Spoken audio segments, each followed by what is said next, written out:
to the Vita Cast, episode 52. I'm your host, Tyler Otop, and with me as usual is Kyle Akeley. You gotta sing my name now? I know it's pretty and stuff, but... yeah, anyway, hello, people. Jeez, you just can't appreciate what I do for you, Kyle? No, I can't tell. Absolutely. I'm doomed to never appreciate anything you do for me, ever. So expect to be shit on the whole entire life of the podcast. That sounds terrible. Not literally. Okay. With words, Tyler, with words. Alright, that's much better. I mean, if that was literally happening, I'd need a really good shower afterwards. And your dog would be all ruh, ruh, ruh, ruh, ruh. Well, anyways, This is the Vita podcast. So let's jump into some stuff. Well, first off, happy Thanksgiving to all us Americans out there. Kyle doesn't care.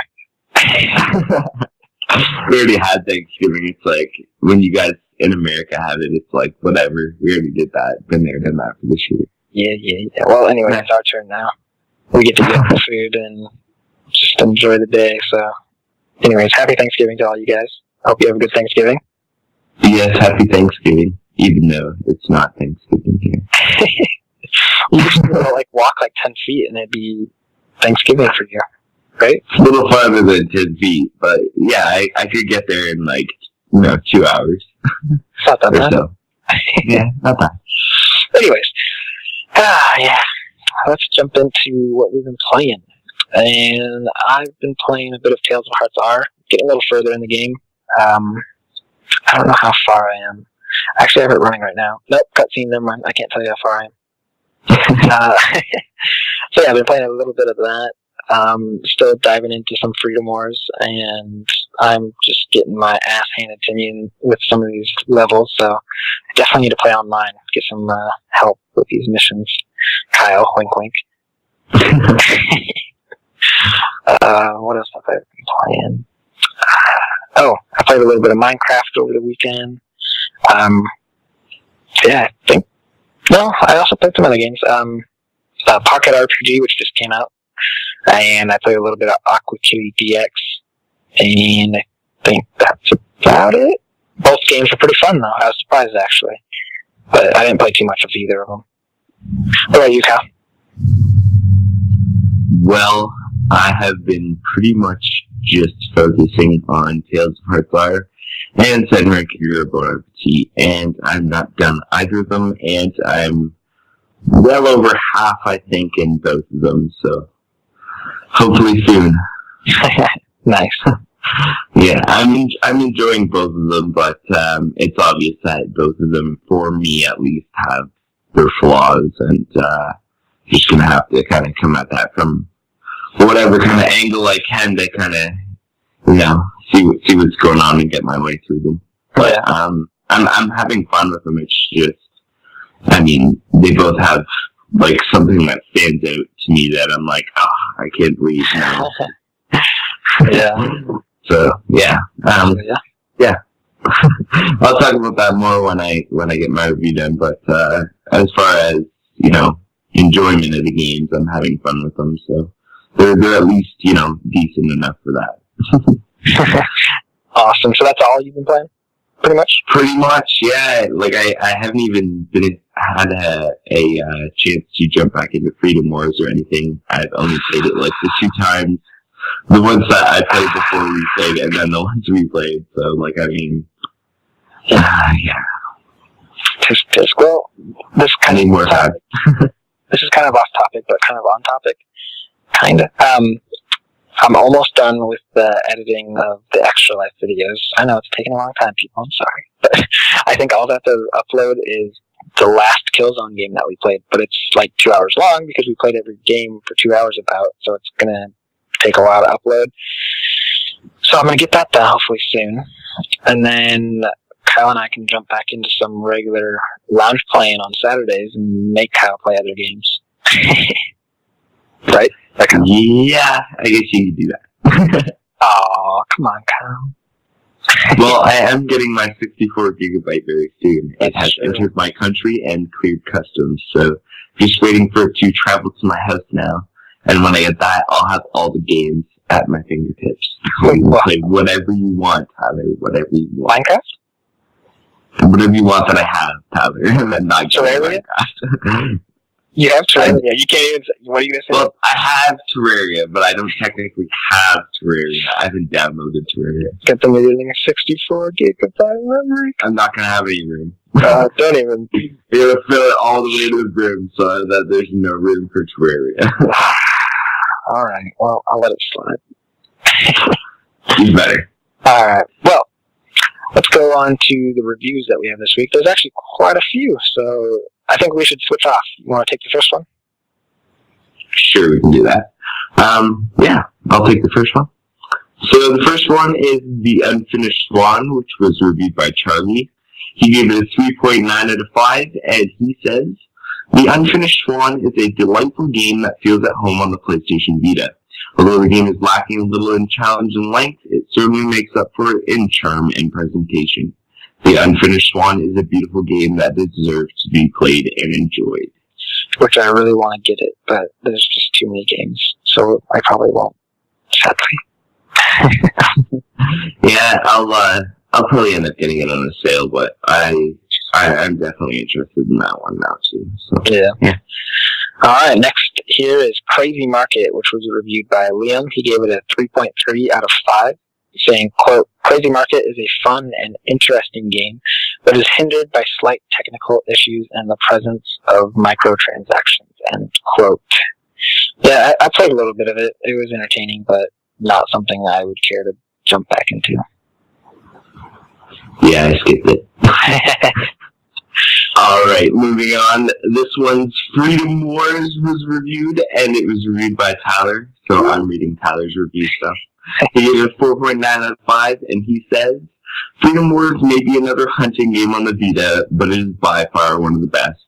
It screams AAA production with standout graphics, solid audio, unique gameplay mechanics, and a fresh storyline, bringing them to you in a one-of-a-kind package that only Japan could come up with, but with an execution typical of the Western big shots.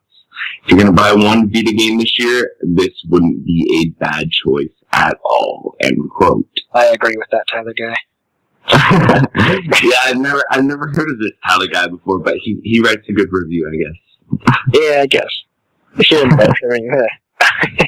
Well, yeah, you should definitely check out the whole review if you're interested in Freedom Wars. I don't know why you wouldn't have it already, people. But yeah, go check out the review if you still haven't gotten it. So next up, we've got Aqua Kitty Milkmine Defender DX, which was reviewed by Liam. He gave it a 2.9 out of 5, saying, quote, Aqua Kitty DX is a fun and repetitive game that is somewhat hard to recommend. It certainly has some challenge for the hardcore gamer, but the presentation leaves a lot to be desired, end quote. And I played it. I enjoyed it, but I haven't got really far in it, so I don't really have too much of an opinion on it right now. Yeah, so Tyler's useless, as usual. Oh, here comes the shit. Is this some of the shit? I promised it. I had to deliver. You know. I'm a man of my word, Tyler. That's one positive about you. Thanks. Alright, moving on to the next review, we've got Poltergeist, a pixelated horror, which was reviewed by Brad, and he gave it a 3.3 out of 5.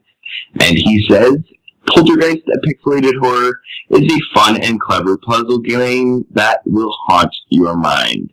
Beneath its simplistic look is a game full of charm and challenges. Glitchy pixel slow-paced puzzler is a great addition to the Vita's ever-growing library of games. End quote. I haven't played it, so I have no idea. Yeah, I'm in the exact same boat as you. I haven't played it. It looks interesting, but... Alright, so read Brad's review, because we have no idea. Yeah, do that. And the last review here is Rollers of the Realm, which was reviewed by Anders. He gave it a 2.8 out of 5. And he says, quote, Rollers of the Realm is a pretty fun game and can provide a good experience for a fan of pinball. Up until a certain point, it's also satisfyingly challenging. While I'm not a fan of the character designs, the levels, graphics, and performance is more than satisfying. Unfortunately, the game loses itself along the way between uninteresting equipment, underpowered abilities, and a flawed leveling system. It definitely shows that the two genres go well together, but the execution in this game didn't quite reach up to the great potential it has. End quote. And I haven't played this game, so I don't think Kyle has it either. Yeah, no. So go read Andrew's full review to get the whole gist of what it's about. And those are all the reviews. There's quite a few of them. Yeah, there was 6 there. Yeah, and 2 from Liam. So that was, Liam's first review and second review with us, and Andrew's first review with us. So go give him a read and see what the new guys got. Yeah. All right. Let's talk about those new releases. So, Kyle, take it away. What are we getting this week? All right. Well, this week we've got Aqua Kitty DX coming to North America and Europe. We've got Arcana Heart 3 Love Max, the digital version, hitting the European store. We've got Jetpack Joyride Deluxe hitting North America. We've got Little Big Planet PlayStation Vita Marvel Hero Edition hitting Europe. And we've got Pocket RPG hitting both North America and Europe, but only limited availability in Europe. So, yeah, if you want to see if your country's included, or if you can't check the store, check our site because it's up on the posts. And aside from that, one other thing I wanted to mention was the Gessen Hibijo pack for Senran Bon Appetit, which is pretty much the second half of the game. So if you got that game, get the rest of it for $14.99 and whatever the hell it translates to in other regions. I forget. All right. Are any of those games, Kyle, that you're going to get? Well, I already got the Gessen Hibijo pack, so I'm good on that. But the rest of it, I already have Little Big Planet, but I don't have Marvel's Superhero Edition. I don't know how that works out, or if they have, some DLC upgrade thing going on, but, yeah, I'm gonna probably look into that. The rest of them, not so much. I have the Jetpack Joyride, the free version or whatever, that this one's kind of an upgrade of, and mine's free, this one's $1.99. I have it free. I'm probably not gonna get that. Yeah. And, yeah, the rest, no. All right. Well, what about you? I got Aqua Kitty for free because it was on Plus, right? That was one of the Plus games, I believe. Yeah. Yeah, so I got that one. And then Jetpack Joyride, yeah, I'm in the same boat as you. I got the free version. I have no care to get this deluxe version because I'm pretty sure it's probably nothing really super special added. I could be proven wrong, though. I mean, someone, if you've gotten it, let me know what's different about it. But yeah, a little bit. I already got it, and I've already got the Marvel Superhero Edition, so there's no reason for me to get that. And Pocket RPG, I picked that one up. So yeah, I got them all except for that Arcana Heart 3, which came out a while ago in North America. Yeah. I'm the fighting games though, so I won't be picking that one up. Yeah. So yeah, then we can talk about the PlayStation Plus games for December. Yeah, so the PlayStation Plus games for December have been announced. And for Vita, in both regions we have the exact same thing. I think that's going to be the norm, or at least really close to it from now on, as close as they can get, because it's been like that for a while. So anyway, we got 2 games. One's actually a brand new game coming out, I guess, releasing right into Plus, and the other one's been out for a little while. The first one that's releasing right into Plus is Final Horizon, and the one that's been out for a while is Titan Attacks. So if you're interested in either of those, or don't know what Final Horizon is because it's not out yet, go check those out on the site. There's a little blurb about them in the Plus section, or I'm sure we have posts on them and such. Yeah. So, cool. Free games, and best games I don't have, so that's a win for me. There you go. All right, let's head into the news for this week. We got 12 stories here, so let's jump into it. First up, if you're a fan of Monster Hunter as well as Puella Madoka Magica, then you are in luck. Capcom has revealed that Madoka Magica crossover content will be available for Monster Hunter Frontier G. Details are scarce at the moment, but a new video released on YouTube reveals that weapons and costumes from the Japanese show will be accessible in Monster Hunter. This will allow players to cosplay as anime characters while slaying monsters. There will also be a dedicated event in the game to highlight the new content. Monster Hunter Frontier G is currently available in Japan with no word yet on a Western release.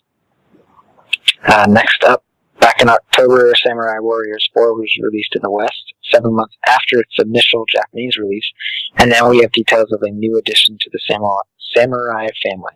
As is common within the Japanese gaming industry as a whole, expansions and spin-offs are frequent from developer Koei Tecmo, but this time it's a little different. Rather than releasing a Warriors or Extreme Legends expansion, Samurai Warriors 4-2 has been revealed, which is a reworking of the original game Samurai. Famitsu explains that this reworking will allow the player to choose which warlord they want at the center of the story, with events in the story changing depending on the character you choose, as well as this. Lee Naomasa has been announced as a new character for Samurai Warriors 4-2. Famitsu also announced that warlords will be able to learn skills from other characters using a tactics manual item. Players will also be able to strengthen and synthesize weapons from unneeded weapons, as well as a new character. Dream mode from Samurai Warriors 3 Chronicles will also be included, and we'll have new areas to explore. These new locations include Kashu Osaka Castle, Hanzukawa Gate, Oshu, and Kiyusegawa. All of these new locations have been designed to fully recreate the settings of real-life battles. Weather and season patterns have also been carefully crafted to fully immerse the player into the story. Infinite Castle mode, first implemented back in Samurai Warriors 2, will also make a return. As the name suggests, Infinite Castle mode has you battling through an endless castle. For the Samurai Warriors 2-2 version of this game, the character and weapon growth systems have been upgraded, as well as improvements to various other elements. So Samurai Warriors 4-2 is set to release on February 11th on PlayStation Vita, PS4, and PS3 in Japan, and we still await details of a Western release. That was a bit of a long one. Next here, we've got you want Gunpla, we've got Gunpla. You want weapons, we've got those too. Another round of reveals has been issued for the upcoming Gundam Breaker 2, and we've got the details. Gundam EZ-8, Jesta, and Rosen Zulu have been announced as usable Gunpla by this week's Famitsu. Adding to the ever-growing list of mecha you can don, also revealed this week was a slew of new weaponry which will be available in the game. This list of revealed weaponry includes the Saber, easy to use. The Double Saber can perform combo attacks. The Axe, capable of removing enemy parts. The Great Sword, wide attack range. And the Lance can penetrate a shield guard. Gundam Breaker 2 is currently set to release November 18th in Japan with a Western localization unlikely. Yeah, so... Alright. Moving on, the newest update for Phantasy Star Online 2 has arrived, and Sega has released details of what it includes.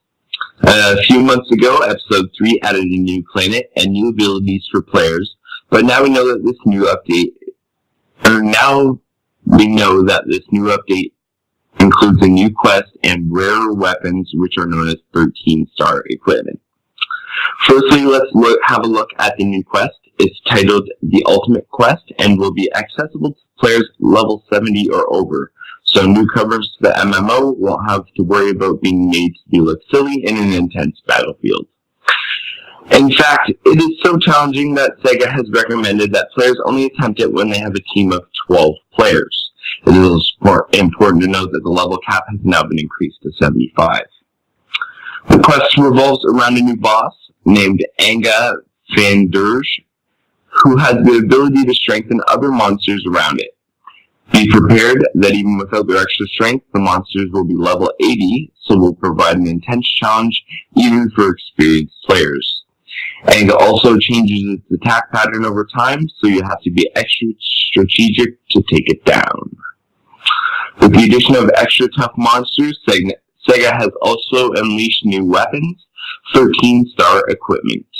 You can have a look at the gallery on the site, which shows various players wielding the new weaponry if you're interested.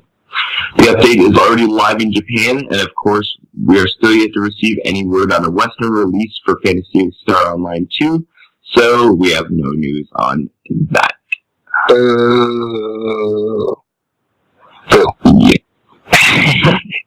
Yes, I think there's a very big collective that every time we say Phantasy Star Online 2, they go, boo, Sega's not bringing it over. So, if somebody from Sega is listening, I'm pretty sure people would even pay to play it. So, just saying. Yeah. Anyway, moving on with the news.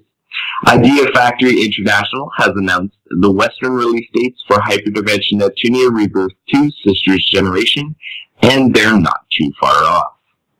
In a press release issued, Idea Factory International has announced that Hyperdimension Neptunia Rebirth 2 will be available at the end of January for both North America and Europe, issued in both digital and physical format. Not only that, but it'll be PlayStation TV compatible as well.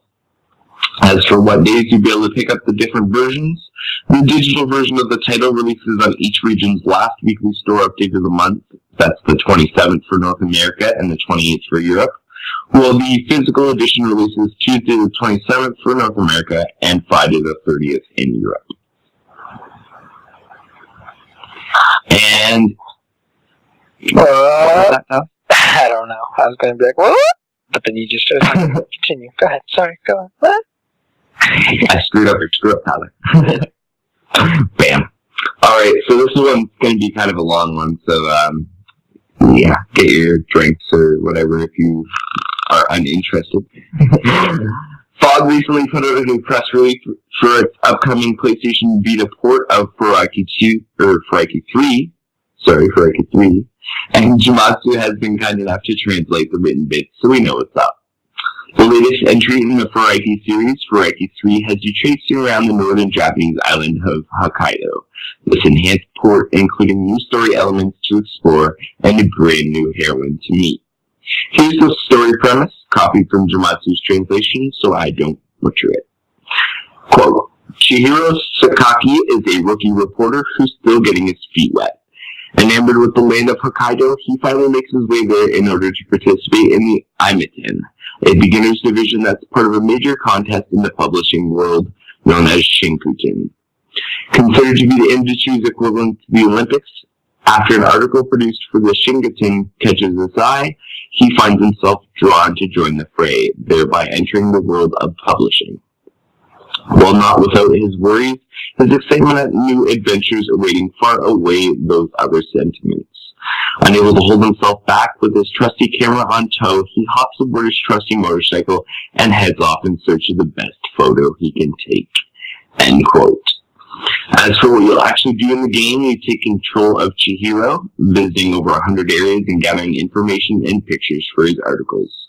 At the end of each in-game day, Chihiro has to post an article about his experiences, the cycle continuing over 4 weeks.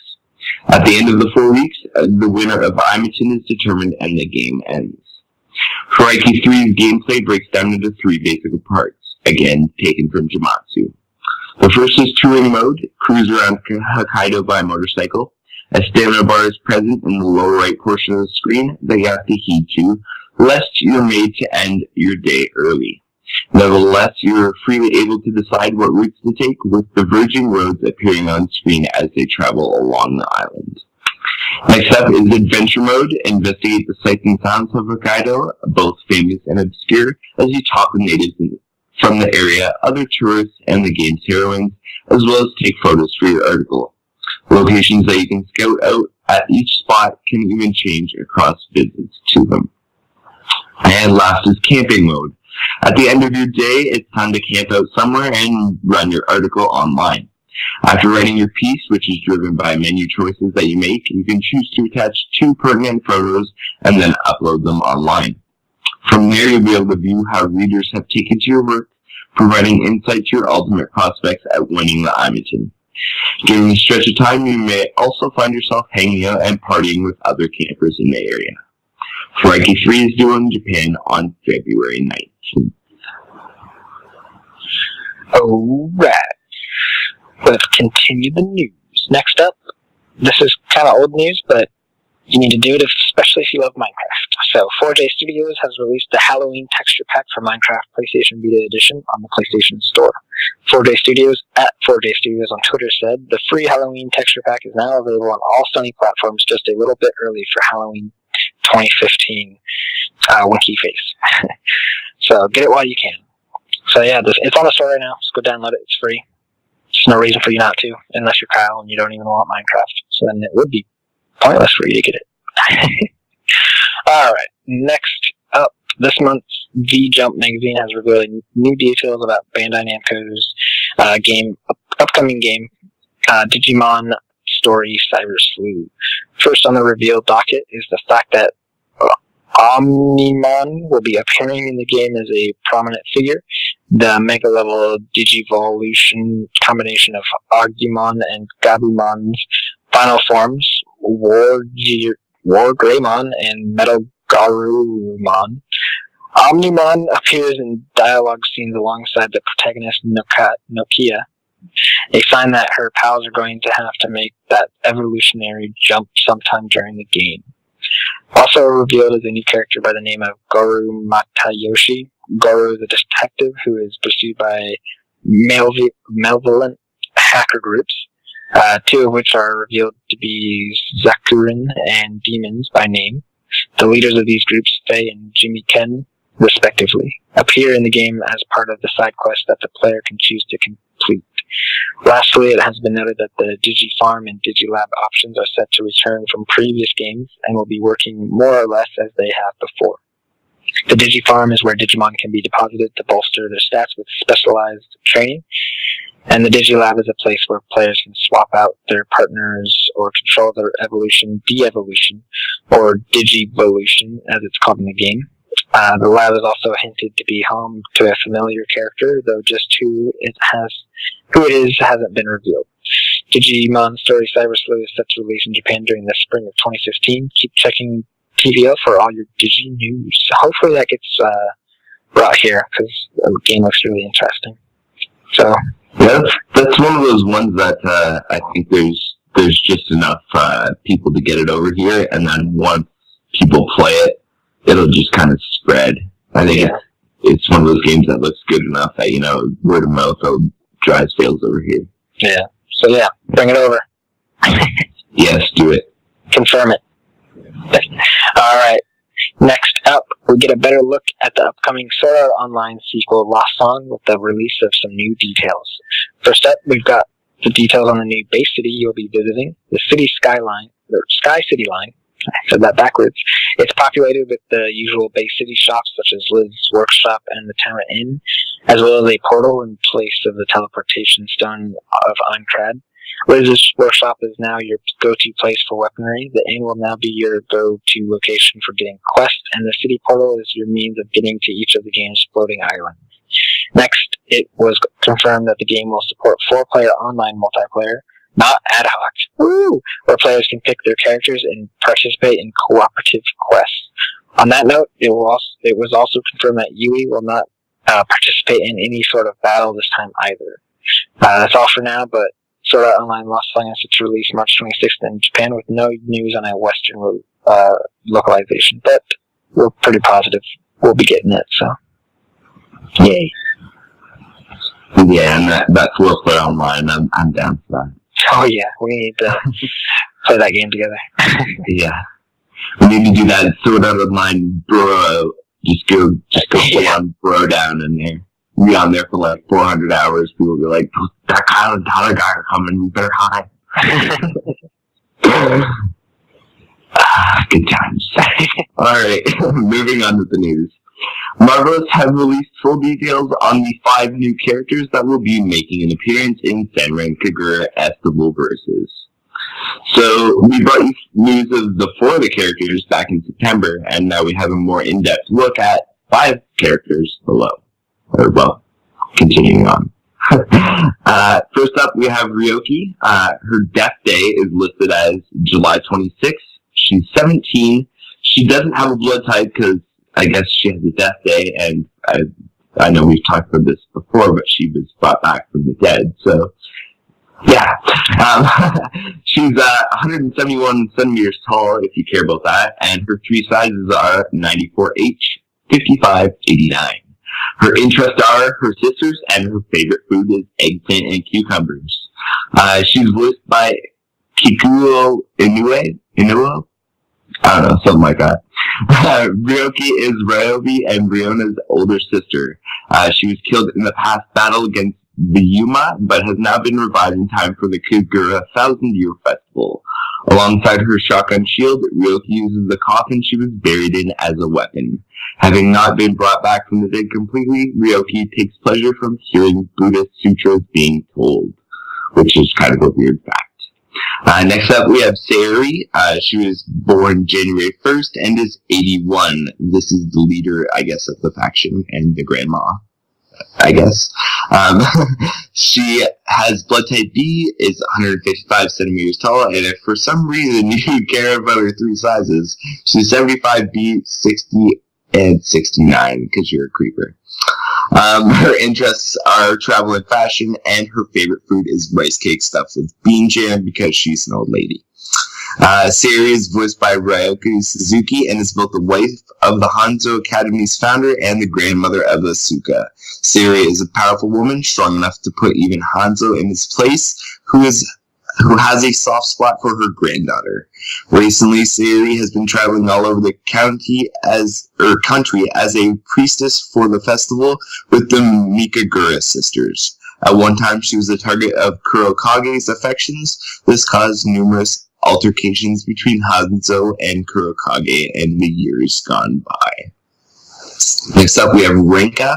Her birthday is July 20th. She's 18, blood type A, 168 centimeters tall. Her three sizes are 93G, 58, 82. She likes Japanese drums and noodle beating, and her favorite food is anything spicy. Voiced by Minami Suda, Renka is the eldest daughter of the three Mikaruga sisters. With the spirit of a true Tokyoite, Renka is a strong-minded lady with a prominent sex appeal. With a dislike for all things cute and effeminate, Renka often finds herself getting involved whenever there's commotion. If things do start to get a little tense, Renka can call upon her sense of humor and use laughter to get across to the other side. Next up, we have Hanabi, born October 10th, age 17, blood type O, height 163 centimeters, three sizes 96H, 57, 84. She likes huge fireworks displays, and her favorite food is fine white noodles. Voiced by Sora Takui, Hanabi is the middle child in the Mikaruga family. Hanabi is an energetic and athletic girl that speaks her mind, not one for subtlety. Hanabi is not much of a thinker, often seeing things in the simplest of ways. Not the sharpest tool in the shed, Hanabi doesn't deal with tough questions well. However, she makes up for this with her self-awareness, feeling bad when she's done something wrong. There's one thing that Hanabi can boast, though. She is very knowledgeable when it comes to all things gunpowder. So, yeah. Crazy one. And the last one is Kufuru, who was born May 5th. She's 16.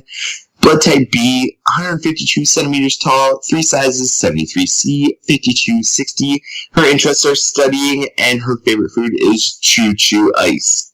Kafuru is voiced by Shiori Izawa and is the youngest of the Mikaruga trio. With a calculating and selfish streak, Kafuru is known to speak to others in a patronizing tone, often riling them up. Kafuru can cleverly use baby talk or internet slang to mock others, but she knows not to use these mannerisms around her sisters, although she will wind up Hanabi now and again.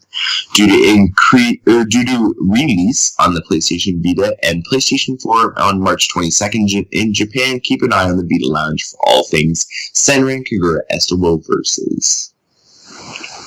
That was a long one, too. Yes, it was. I didn't realize how long it was until I started reading it. Didn't look like that much. Anywho, moving on. Devolver Digital will be bringing Hatoful Boyfriend to PlayStation Vita in Q2 2015. So Hatoful Boyfriend is a game that is best described as wacky dating simulator involving pigeons. No, seriously, the plot of the game goes like this. So you play as the only human student attending a Japanese high school in a future where the world has been devastated by a strain of bird flu which has turned most of the population into pigeons. Along the way, you'll be involved in flirty encounters with fellow students, which are pigeons, and then covered in a dark conspiracy where taking a wrong turn or making a bad decision could see you murdered by pigeons. Stick with the Vita Lounge for more information leading up to this game's release in 2015 and pigeons. Because what the fuck? Like, pigeons, are you serious? Kyle's excited. But yeah, seriously, like, if you guys want to give this to me as, like, a game to play for review, I will play this because I will just, like, laugh through the whole game at the fact that it's pigeons. And, yeah, I'll play it. Anyway, moving on. And I think this is the last bit of news. Yes? Yes. Yes, sir. Yes, it is. So, the last bit of news. So, hold on to your seats there, listeners. The Vita Lounge forum user Peta has pointed out a very informational post on Sodesco's website, one which informs about a release window for the Vita version of Teslagrad. So forum user and past tipper Peta is back again, this time pointing out an interesting post on Sodesco's website about the release of Teslagrad. The post is actually an announcement of a limited European release date for the PS3 and PS4 versions of the title, which is December 3rd, but it also outlines the plans to bring the game to other regions and even Vita.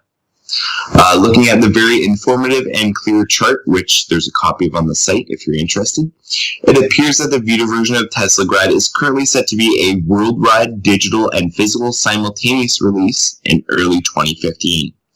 While this certainly isn't a specific release date announcement, it's nice to get an update on the title and some confirmation that it'll be hitting worldwide both physically and digitally, especially with all the physical copy collectors I know are out there.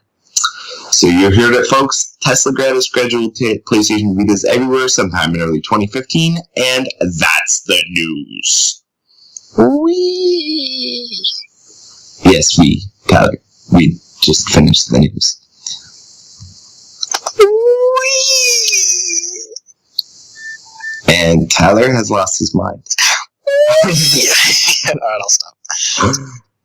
Alrighty, so speaking of something that we are doing, one of our talking points is announced release games that we are looking forward to for the week. So, what floats your boat, Tyler? I'm really excited for you to play Hot to Full Boyfriend. Hot to Full Boyfriend. Hot to Full Boyfriend. Yes, Hot to Full Boyfriend. I want you to play that game, and I wish you had like a capture Vita so you could like live stream it, because I would watch you live stream that game. Yes, anyways. Well, it is coming out in 2015, Tyler, so you never know. Maybe I will have one by then. Ooh. Yes. Boom! Just blew your mind. Unless it's... Wait, you do have a PS TV, right? I do. That's kind of the plan, actually. Oh.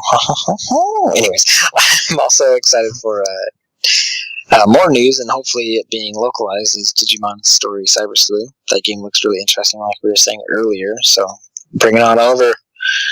And then, of course, Sword Art Online Lost Song. What else?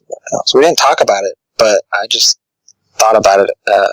Helldivers, I want to know more about that. We haven't had news of that game in a while, and I'm really excited for it. So hopefully we'll hear something soon about it.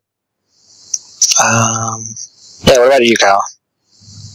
Alright, well, I keep saying this, but Hyperdimension Neptunia Rebirth 2, I still haven't kind of really dug into 1, but I'm sure that because of what I've seen from it so far and kind of the other things that I'm going to be interested, so I'm going to add that one to the list. Digimon Story Cyber Sleuth, every time I hear about this game I'm getting more interested, so yes, please bring it over, and if not, I'll probably somehow try and get it anyway.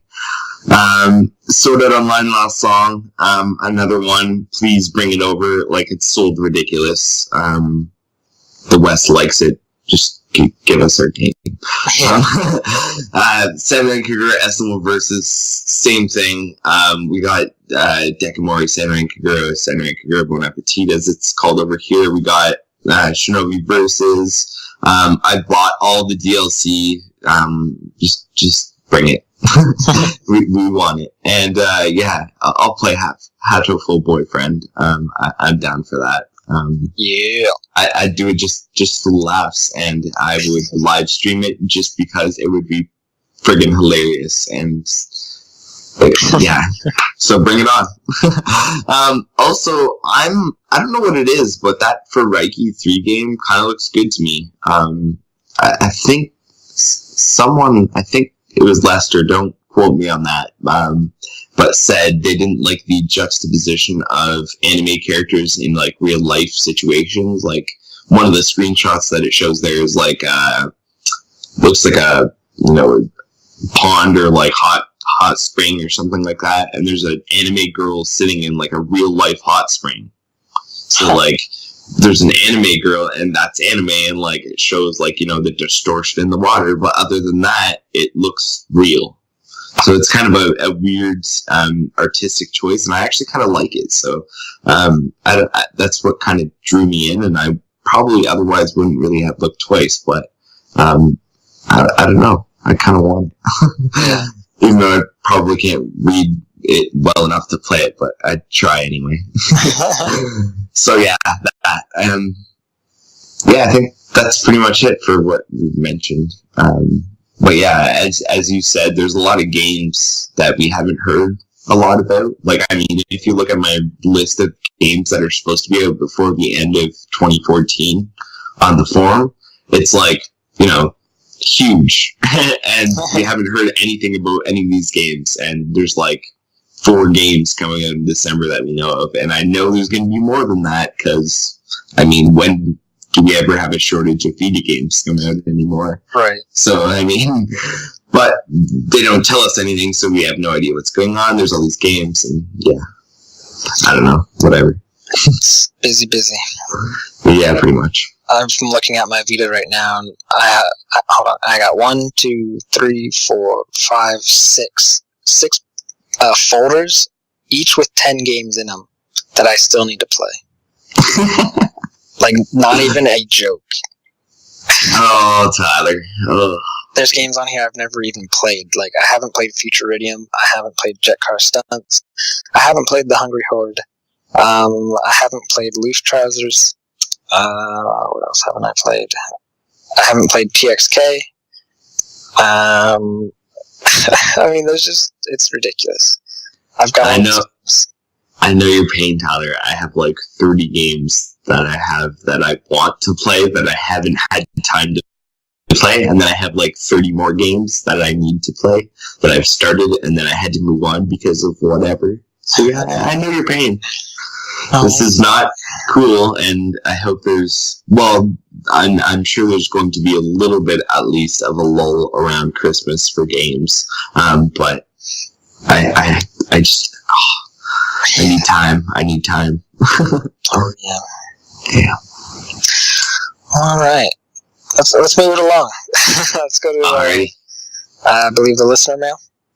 Yes, and we have quite a bit of listener mail, so lots to talk about. So let's get into it.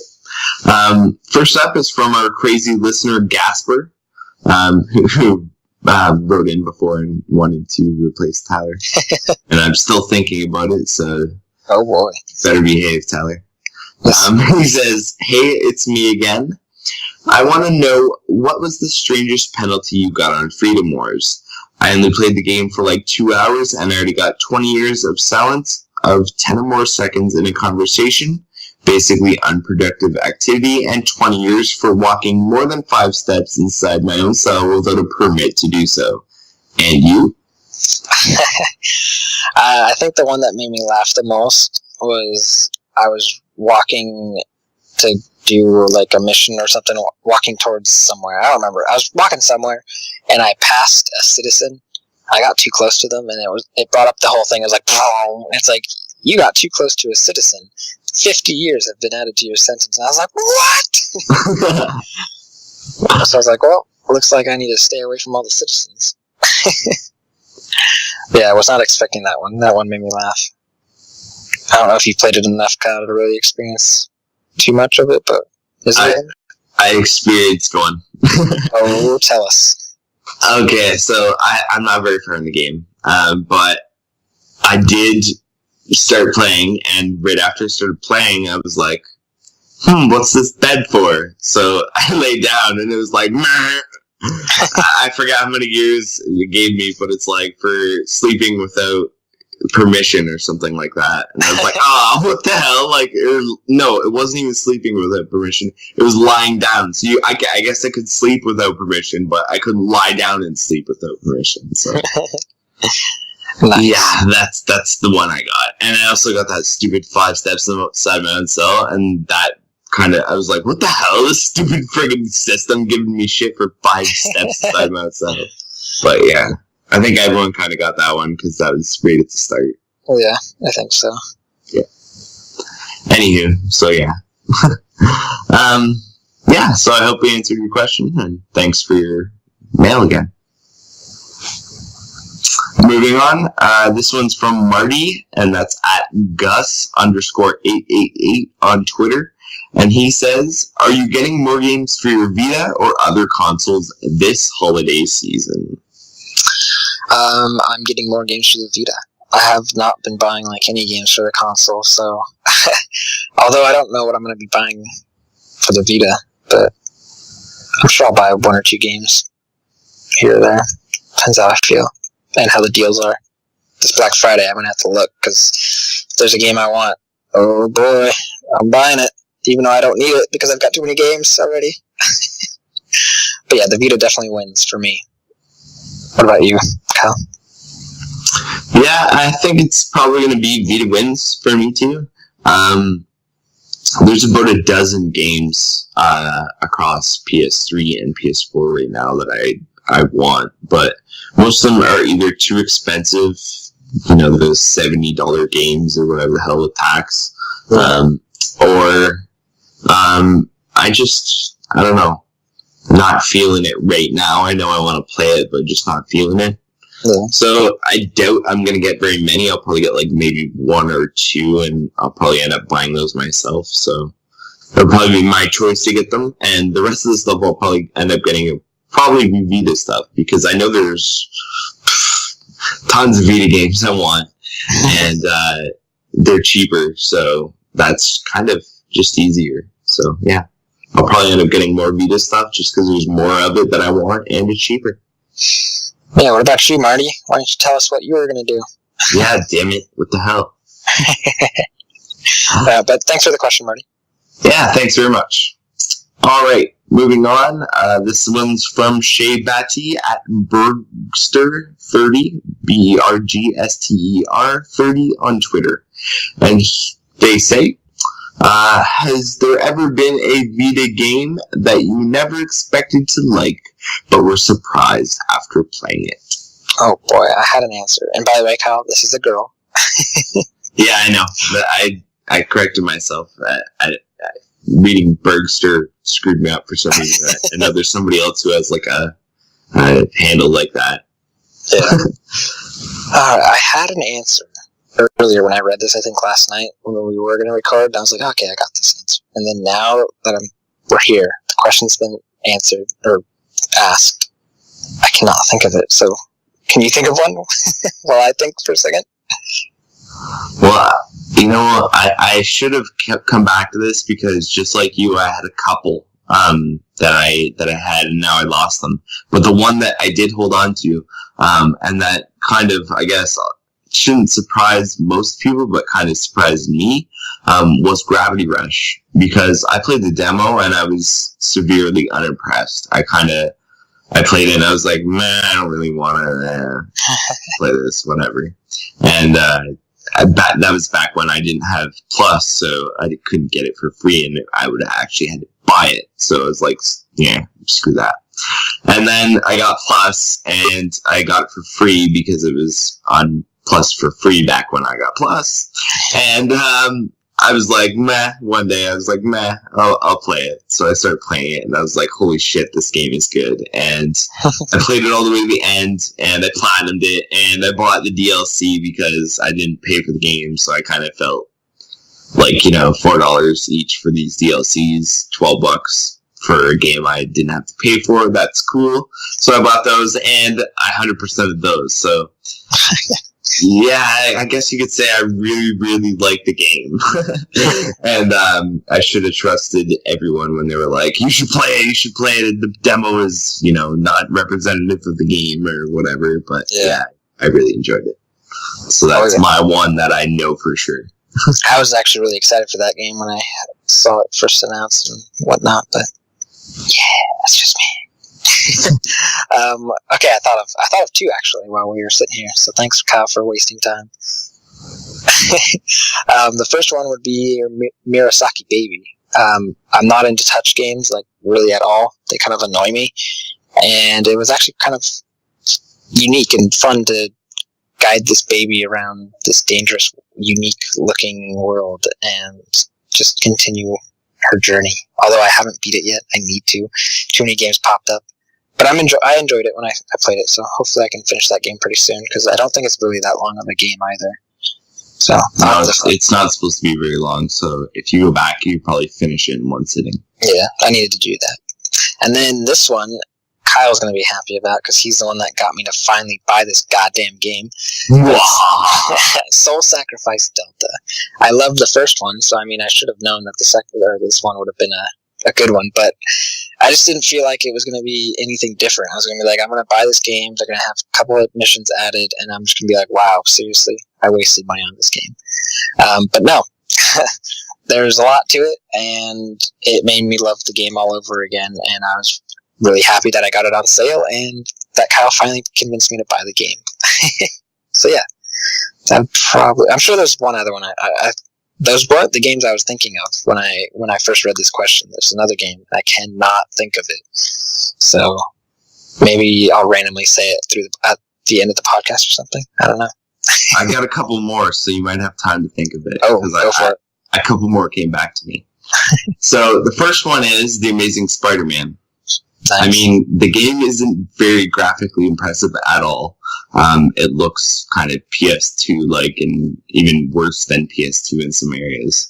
But the actual game itself, I wasn't expecting to like it.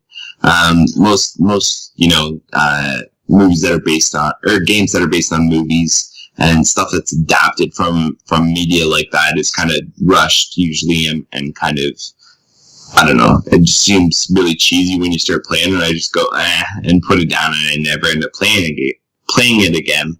Well, The Amazing Spider-Man hooked me so much that even though it had frame rate issues when you were swinging, like web swinging through the city, I held on, and I collected all 700 of the comic book pages that you have to swing through the city to get, and do all this, stupid crap while the frames are kind of juddering a bit. And I played through the whole game, and I got the platinum for it. So I liked it that much that I got the platinum for that one as well. Nice. And and I have another game that I also didn't. Well, I thought I would like it, but I didn't think I would like it as much as I liked it, and that's Monster Monpiece. I kind of went into it kind of thinking it was a joke. I was like, okay, I'm going to play this Monster Monpiece game. It's going to be like complete crap, and I'm going to have to write about how it's complete crap and blah, blah, blah. And it didn't end up being crap. The story is a little bit crap. It's not something that, you're going to be like, hey, you got to play Monster Monpiece. The story's awesome, man. It's super memorable, and I don't even remember the people's names or anything. I just remember the basic premise of what happened.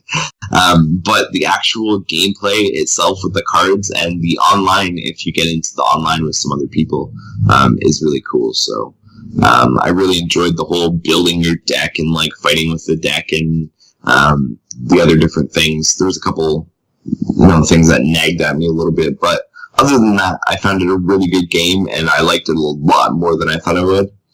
And this one's kind of a big one, and I can't believe that I forgot about it right away, but I tend to because I just take it for granted, and that's Persona 4 The Golden.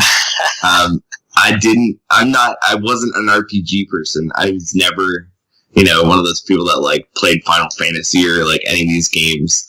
And very few things did I play that touched on that RPG genre, until I played Persona 4 The Golden, and it just hooked me, and like, I mean, it just dug the claws in deep, and now I play all these RPGs, and yeah, now I'm kind of Japanified in that sense. You're obsessed. Yeah, I'm obsessed a bit. Well, so yeah, that was actually the game I was thinking of too. That's the one I thought of in the first place, because I literally just bought it because I was like, screw it, I'm gonna buy this game. I like Final Fantasy. Maybe it will be something like that, but I'm not expecting much because at the time I thought Final Fantasy was the best thing ever. So I was like, what can top Final Fantasy? And guess what?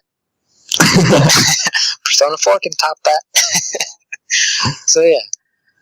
Also, while you were talking, I thought of another, and then now that I said it, I just forgot it again. It's on my Vita. Where is it? Oh my gosh, Kyle. Why? Why, Kyle? Why? I don't know, Tyler. Well, you know what? Well, you know what? I thought of another, Tyler. Oh boy, here we go. What is it?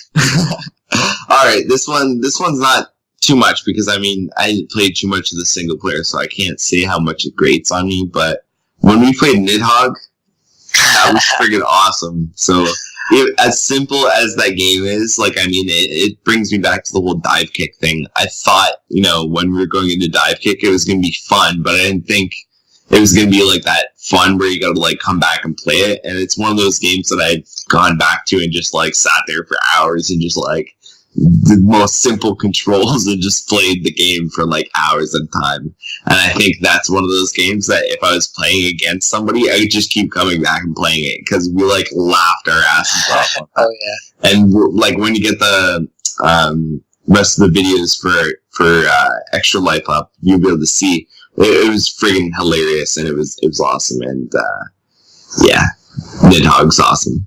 Yeah. So get it. It's cheap. It's small. You can keep it on your Vita memory card and not take up space. Oh yeah. All right. I can't think of it, but let's. I think we should probably move on from that. We talked about more games than I was expecting. All right, Tyler. I guess we can move on. Thanks, Shay, for that question. Yeah, I guess we really enjoyed that conversation. So, good one. Next up, this one's from John Roberts, and it's via email. And he says, "Dear Vita Lounge crew, with the new Nintendo 3DS having another analog stick, higher processing power than the last, and 2 right and left triggers, do you think it will hurt Vita sales even more? As a Vita lover, this saddens me because it would probably decrease the already slim support from Sony Studios. And do you think we will see another first-party AAA exclusive, or is Freedom Wars or possibly Gravity Rush 2 the last of them? Thanks, John Roberts. And P.S. I love the show and love the Vita." So what do you think, Tyler, on all those questions? Do I think it will hurt Vita sales even more?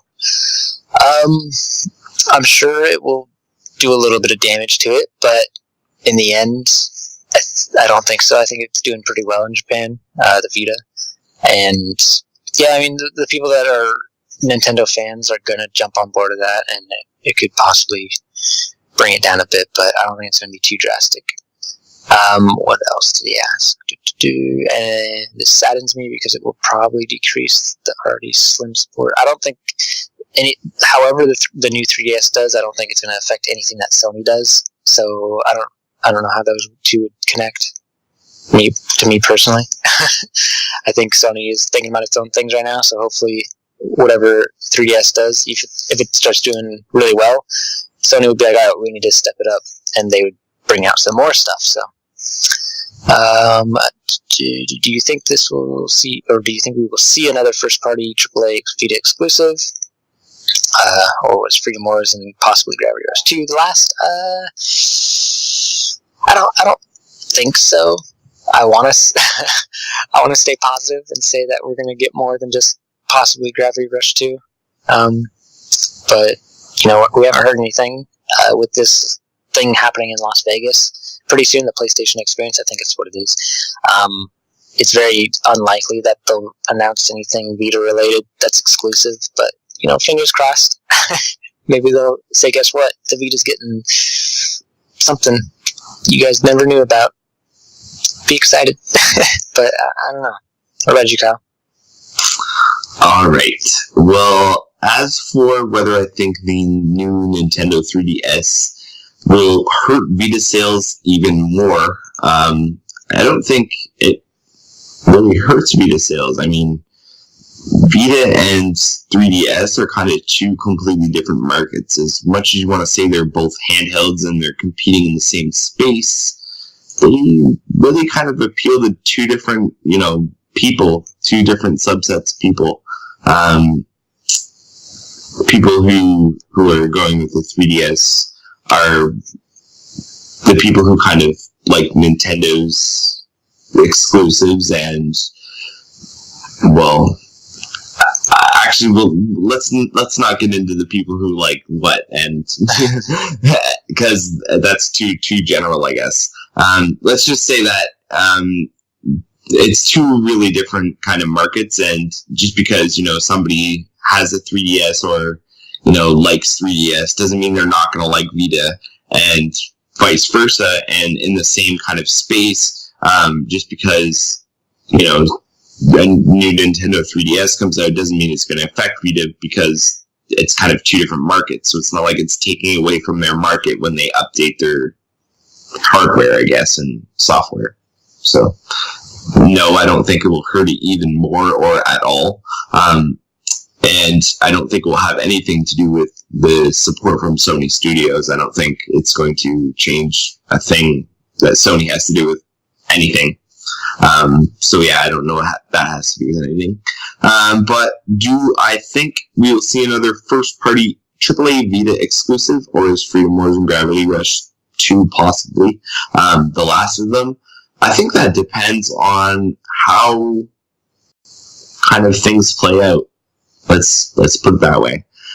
So I think really if Vita support, as far as the people who are still putting out games, have games planned and all this stuff that's kind of going on. So the amount of support we're getting right now continued, and the reciprocation from the market. So people kept buying the games, and either things kind of trended the way that they were, or got a little better, or even maybe a little bit worse.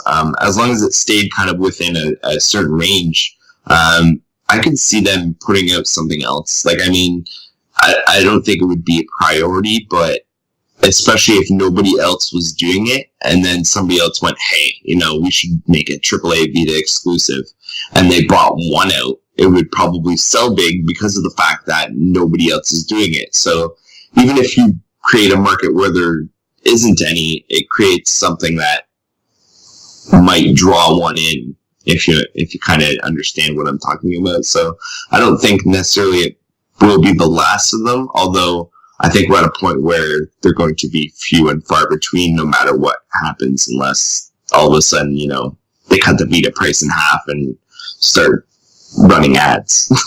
Yeah. So yeah, I guess that's my answer. Thanks, John, for the email, and we hope you send more, but yeah, stupid 3DS. Anyway,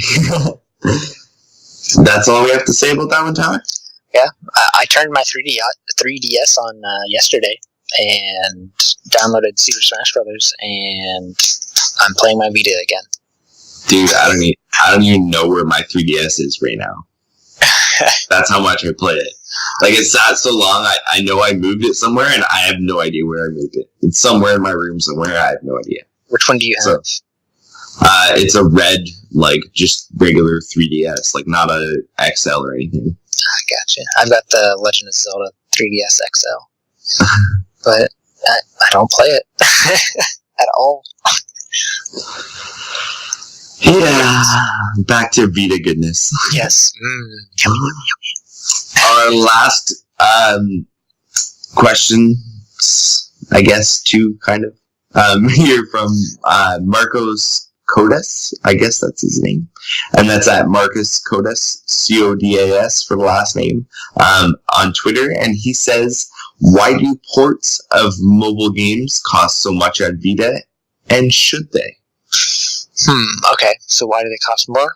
I believe it would probably have to do with the price that it takes to get them onto the platform. So on iOS or Android, there's a much cheaper entry point to get their games on there. Therefore, they can lower the price of the game and keep it, mobile priced. And then when they jump to the Vita, Sony's like, hey, we need this much money. Fork it over, or it's not getting on the platform. And they're like, well, all right, if we do that, we need to make the money back, so this is how much the game's going to cost now. And should they? I mean, I wish they would be the same price as the mobile, like iOS and Android, but, I don't know if that's going to happen. I mean, some games are free, like, that have released on Android and iOS, like the original Jetpack Joyride. That was free, just like it is on iOS and Android. But yeah, I think that's correct. Am I wrong, Kyle? You gonna correct me? Well, I'll answer it, and then they can decide, I guess, who's right and what's going on. Because you're kind of right. And you're kind of, I don't know. You're doing good. Oh boy, thanks. You're doing better than doing bad. Oh, that's good. So, why do ports of mobile games cost so much on Vita? So there's a bunch of reasons. Well, the first one is greed. Where somebody can easily shovel out millions of stupid crapware apps and make money on, iOS and stuff like that. If you want to make money on Vita and your games are cheap and unknown, or ports of mobile games that people already have, you have to charge quite a bit for them in order to make money, because, Sony's taking theirs off the top. There's the price of entry if you're using, something that costs money, or if, you need a license for this or a license for that. These things cost money, so, it could take money to get it there, and then you want to make your money back and not have, the issue of worrying about whether you're going to be profitable or not or whatever. So there's that. There's also the fact that there's, I guess, some sort of set tier pricing. So Sony has like certain prices that it sets, and you can only kind of pick from those tiers or something like that. I've heard this quite a few times from developers. So apparently there's tiers, and if you pick like some stupid number, they're just going to round up, and when they round up, you get some other stupid number, and then it becomes more money, and people are like, what the hell? The other thing is, I guess a couple of times it hasn't been clear to whoever was submitting the game that when they worked out prices, the price that they're actually saying isn't the price that it's selling for. It's the price that before Sony adds, their cut. So, you say, this is just for instance, I don't know what the actual numbers are, but the company A comes in and says, we want to sell our game for $6.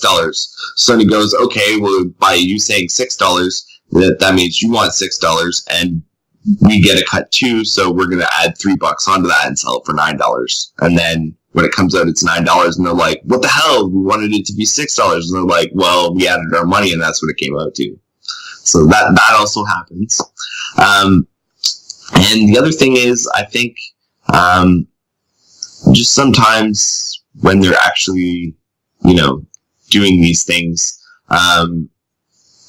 they kind of just charge more. Like, I mean, you don't have to charge a whole bunch more, but like, I mean, if a game is $1.99 on iOS, I would pay $3.99 for it if it was a good game. So, when they bring it to Vita, there's this thing called Vita tax, and they like to kind of just shove a couple of dollars on there, or sometimes a lot of dollars on there. And I don't mind paying Vita tax if it's reasonable. Like I said, if a game is $1.99 and you charge $3.99 for it, and it's a good game, I'll buy it if it's a mobile port. But if it's, $1.99 and you're charging $40, Angry Birds, then I probably won't buy it. So that's kind of just the way it goes. And should they charge more? It depends. These people have to make their money. I understand that.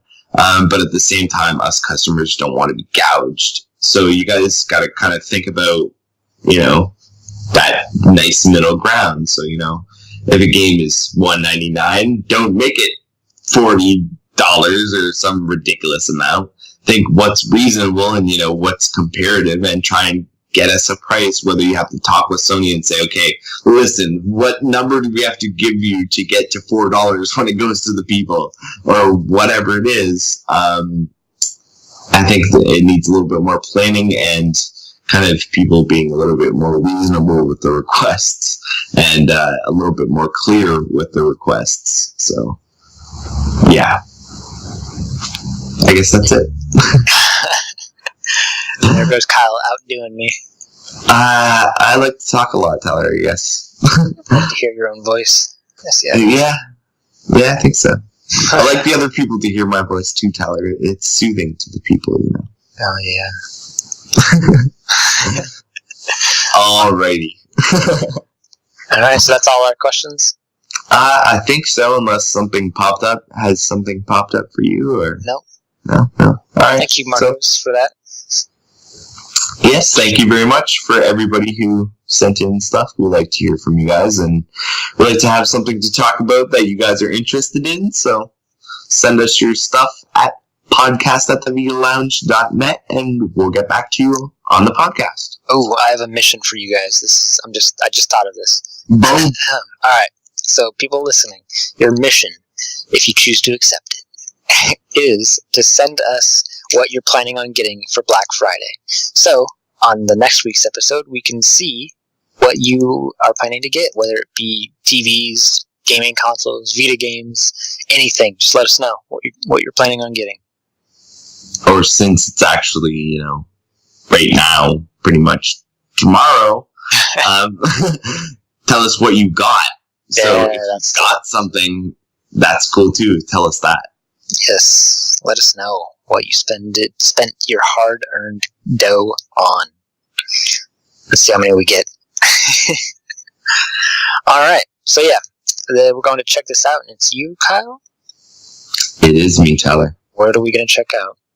All right. So, this is cheating a little bit. Oh, we cheat a lot.